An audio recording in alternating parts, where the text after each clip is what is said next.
வன்முறை உணர்ச்சிங்கிறது செயற்கையான உணர்ச்சின்னு நான் சொல்லிட்டேன். வன்முறை உணர்ச்சின்னா என்னன்னா, அதோட விளைவு வந்து அழிவு தான். வன்முறை உணர்ச்சியில வந்து சிறிய உணர்ச்சியா இருந்தாலும் சரி, அளவுக்கு அதிகமான அளவான உணர்ச்சியா அளவான உணர்ச்சியாக இருந்தாலும் சரி, சிறிய உணர்ச்சியாக இருந்தாலும் சரி, அல்லது மிகப்பெரிய உணர்ச்சிகளாக இருந்தாலும் சரி, அளவுக்கு அதிகமான உணர்ச்சிகளாக இருந்தாலும் சரி, எல்லாமே அழிவை தான் தரும்.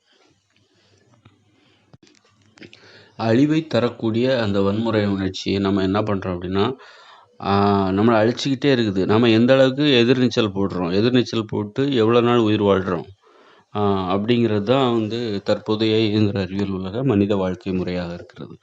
ஒருத்தர் 80 வயசு வரை உயிர் வாழ்கிறாருன்னா, அவர் வந்து இந்த அழிக்கக்கூடிய வன்முறை உணர்ச்சியில் அதை எதிர்த்து 80 வயசு வரை போராடுகிறார்.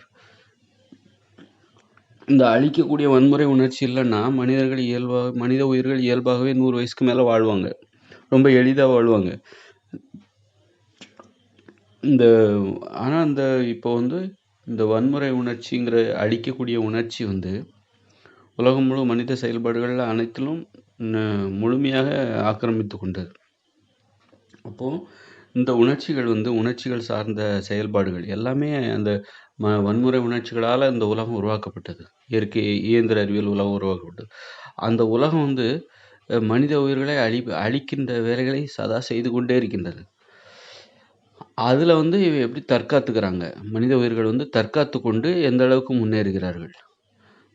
ஒருத்தர் 50 வயசில் இறந்து போகிறாரு ஹார்ட் அட்டாக்ல, ஏதோ ஒரு காரணத்தினால, விபத்துனாலேயோ. அவர் அவ்வளோதான். அவர் வந்து இந்த அழிவு சார்ந்த அழிக்கக்கூடிய வன்முறை உணர்ச்சிகளை எதிர்த்து போராடுவதில் 50 வருடம் கடந்த நிலையில் அவர் ஏதோ ஒரு காரணத்தினால் அதே வன்முறை உணர்ச்சி தான் அதுக்கும் காரணமாக இருக்கும், இறந்து விடுகிறார். அப்புறம் ஒருத்தர் வந்து 70 வயசுலையோ அல்லது இன்னொருத்தர் 80 வயசுலையோ, ஒரு சிலர் 100 வயசு வரைக்கும் ரொம்ப அபூர்வமாக அரிதாகவும் அந்த மாதிரி போகிறாங்க, அந்த மாதிரி வாழ்கிறாங்க. ஒரு வயசுக்கு பிறகு இறக்குறாங்க.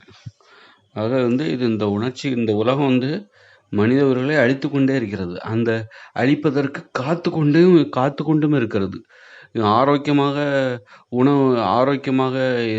இருக்க முயற்சி செய்தாலும் ஆரோக்கியமாக இருப்பதற்கு முடியாமல் ஏதோ நோய்கள் வாயிலாகவோ அல்லது உடலுக்கு தீங்கு விளைக்கிற உணவுகள் வாயிலாகவோ இது அழித்து கொண்டே இருக்கின்றன. அப்படி இருந்தும் ஆரோக்கியமாக இருந்தால் கூட, ஆரோக்கியமாக உடலை பாதுகாத்து கொண்டால் கூட, ஒரு மோட்டார் வாகன விபத்தின் மூலமாக ஒரு நொடி பொழுதில் மனித உயிர்களை அழித்து விடக்கூடிய வேறொரு வழியில், இது ஒரு விளையாட்டு மாதிரி தான். இந்த இயந்திர அறிவியல் உலகம் வந்து மனித உயிர்களாக உருவாக்கி ஒரு மரண விளையாட்டு மாதிரி தான். மரண விளையாட்டு. நாம் ரொம்ப பாதுகாப்பாக இருக்கணும்னு நினைப்போம். திடீர்னால ரொம்ப பாதுகாப்பாக இருப்பதற்காக கடுமையான முயற்சிகளையும் பயிற்சிகளும் செய்து கொண்டிருப்போம். டக்குன்னு சம்மந்தமே இல்லாமல் அப்போ இவரை வந்து எப்படி அழிக்கலாம்? ஒருத்தர் உணவு ஆரோக்கியமான உணவுகளை சாப்பிடுகிறார், அவருக்கு நோய்கள் வருவதற்கு வாய்ப்பில்லை. உடற்பயிற்சி செய்கிறார், உடல் ஆரோக்கியமாக இருக்கிறது, மகிழ்ச்சியாக வாழ்ந்து கொண்டிருக்கிறார். இவருக்கு மரணமே வராதா? வரும். விபத்துகளின் மூலமாக மரணம் வந்துவிடும். விபத்துங்கிறது ஒரு மின்சார விபத்தாக இருக்கலாம். மின்சார பொருட்களை நாம் பயன்படுத்துகிறோம், அதன் மூலமாக வரலாம். மோட்டார் வாகனங்கள் மூலமாக வரலாம். ஆக இப்படி வந்து அதனால் வந்து யாருமே ரொம்ப விழிப்போடு இருந்து எந்த அளவுக்கு நாம் முன்னேறுகிறோம், எந்த அளவுக்கு அதிக காலம் உயிர் வாழ்கிறோம், அந்த அழிக்கக்கூடிய வன்முறை உணர்ச்சிகளை எதிர்த்து, வன்முறை உணர்ச்சிகளால் உருவான இந்த தற்போதைய இயந்திர அறிவியல் உலகத்தை எதிர்த்து எந்த அளவுக்கு அல்லது சமாளித்து போராடி எந்த அளவுக்கு முன்னேறுகிறோம், அந்த அளவுக்கு நம்ம உயிர் வாழ்கிறோம். அப்படி பார்க்கும்போது 70 வயசு வரை 80 வயசு வரை மனித ஆயுட்காலம் இருக்கிறதுனா அந்த அளவுக்கு அதெல்லாம் போராட முடிகிறது. அதற்குள்ளாக மனிதவர்களை வீழ்த்தி விடுகிறது. 120 வருஷம் வாழ்கிறாங்க அப்படின்னா 80 வயசுங்கிறது எத்தனை சதவீதம்? 120ங்கிறது 10, 5, 10, 50, I2 10, 6, 10, 60, 6, 2, 12, ஒரு 70%ன்னு வச்சுக்கோங்க. மீதி 30% ஒரு 70 வயசில் வந்து ஒரு 65% இருக்குது. அந்த அளவுக்கு தான் வந்து ஒருத்தர் 80 வயசில் இறக்குறாங்கன்னா அது ஒரு 70% தான் அவரால் வாழ. மீதி 30% அவரால் முடிக்க முடியல. அதுக்குள்ளே இந்த உலகம் அவரை வீழ்த்தி விடுகிறது. இதான் மரண விளையாட்டு. மரண விளையாட்டு நாம் விளையாண்டு கொண்டிருக்கிறோம். சரி, ஓகே. தற்போதைய இயந்திர அறிவியல் உலகை விட்டு விடுபட்டு நாம் இயற்கையோடு இணைந்த ஒரு உலகுக்குள் நுழைகிறோம். அங்கு வந்து மின்சாரம் கிடையாது, மோட்டார் வாகனங்கள் எதுவுமே கிடையாது. உடல் உழைப்பு தான்.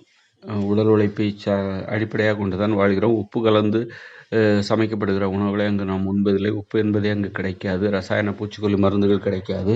அங்கெல்லாம் இயற்கையான உணவுகளை நாம் வந்து பச்சையாகவும் வேக வைத்தும் சாப்பிடுவோம். அங்கு உடல் உழைப்பு அதிகம். விளையாடுவதற்கான தினமும் விளையாடுவதற்கான நேரம் இருக்கிறது. ஆடல் பாடல் இப்படி மகிழ்ச்சியாக வாழ்கிறோம். அங்கு உறவுமுறை, காதலிப்பதற்கான நேரம், நட்புக்கு நேரம், அன்பு செலுத்துவதற்கான நேரம், பேசுவதற்கான நேரம், குடும்பத்தினரோடு நேரம் செலவழிப்பதற்கான நேரம், இப்படி மகிழ்ச்சியாக வாழ்கிற அந்த இயற்கையோடு இணைந்த உலகில் மனித உயிர்களை அழிக்கக்கூடிய வன்முறை உணர்ச்சிகள் அங்கு இல்லவே இல்லை. அப்போ அங்க வந்து எதிர்த்து தன்னை அழிக்கக்கூடிய அங்கு அந்த உணர்ச்சிகளை எதிர்த்து போராடுகிற தற்போதைய இயந்திர அறிவியல் உலக நிலைமை அங்கு இல்லை. அதாவது இயற்கையோடு இணைந்த அந்த உலகில் இல்லை அவர்களுக்கு. அப்படிங்கும்போது அவர்கள் ரொம்ப எளிதா ஒரு 100 வயசை கடந்து வாழ்ந்துருவாங்க. அவர்களுக்கு மோட்டார் வாகன விபத்தின் மூலமாக உயிரிழப்பதற்கான ஆபத்துகள் இல்லை. உடல் உழைப்பு இல்லாமல் உடலில் நோய் வருவதற்கான ஆபத்துகள் இல்லை. கலப்பட உணவுகள், உடலுக்கு தீங்கு விளைவிக்கிற மைதா மாவு, இது போன்ற உணவுகள், பேக்கரி உணவுகள், வெள்ளைச்சீனி, இதெல்லாம் வந்து வெள்ளைச்சீனியோட இனிப்பு வந்து ரொம்ப செயற்கையான இனிப்பு. அது வந்து அளவுக்கு அதிகமான இனிப்பு கிடையாது, செயற்கையான இனிப்பு.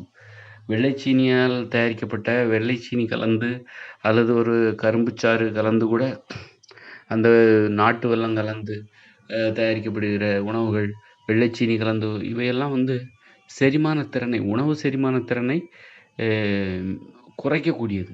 அதனால் எப்போதும் சர்க்கரை கலக்காத, வெள்ளைச்சீனி கலக்காத டீ காபி குடித்து பழகலாம். ரொம்பவும் இனிப்பாக அந்த செயற்கையான இனிப்பு கலந்த அந்த சுவையுடைய உணவுகளை நாம் தவிர்க்கணும். இதெல்லாம் வந்து உணவை செரிமான திறனை மிகவும் குறைத்துவிடும். அப்போ இயற்கையோடு இணைந்த மனித வாழ்க்கையில் மின்சாரம் கிடையாது, மோட்டார் வாகனங்கள் எதுவுமே கிடையாது, இயந்திரங்கள் எதுவுமே கிடையாது, தானாக இயங்குகிற இயந்திரங்கள் கிடையாது. நல்லா தூங்கலாம். 10 மணி நேரம் கண்டிப்பாக தூங்கி ஆகணும், வேறு வழியே கிடையாது. 7 மணி ஆச்சு நான் இருட்டிடும், 7 மணிக்கு படுத்து தூங்கி ஆகணும். அப்புறம் 7 மணிக்கு தூங்கினாக்கா 7, 5, 12, 10 மணி நேரம். அதிகாலை 5 மணிக்கு எழுந்திருக்கணும், அப்போ கூட விடியாது. எழுந்து உட்காந்துருக்கணும். 10 மணி நேரத்துக்கு மேலே யார் தூங்குவா? அப்படிப்பட்ட சூழ்நிலையில் நல்ல உடலுக்கு ஓய்வு, நல்ல உறவு முறை, அன்பு, பாசம், கூட்டு குடும்பமாக வாழ்கிறது, இப்படிப்பட்ட வாழ்க்கை முறையில் அங்கே வந்து மனித உயிர்களை அழிக்கக்கூடிய அந்த செயற்கையான வன்முறை உணர்ச்சி அங்கே கிடையவே கிடையாது. அப்போ மனித உயிர்களை அழிக்கக்கூடிய ஒரு உணர்ச்சியே இல்லாத ஒரு உலகில் அவங்க போராடுறது வந்து எதிர்த்து போராடி எதிர்நீச்சல் போட்டு அழிவு ஆற்றலை அழிக்கின்ற ஒரு தீய சக்தியை எதிர்த்து போராடி வாழ வேண்டிய அவசியம் அங்கே கிடையாது. ரொம்ப ஈஸியாக இருக்கும் அங்கே வாழ்கிறது. அதாவது நம்மளை பாதுகாக்கின்ற ஒரு நீரோடையில், அந்த நீரின் போக்கிலேயே நாம் வந்து ஒரு தோணியின் மீது உட்கார்ந்து கொண்டு அந்த நீரோட்டத்தில் அந்த தோணி நம்மளை அழைத்து வெகு தூரம், அதாவது வாழ்க்கையின் எல்லை வரை அழைத்து செல்கிற அந்த பயணத்தை போன்றது. அங்கு பள்ளத்தாக்கு கிடையாது, ஒரு நிதானமான ஒரு ஓடை.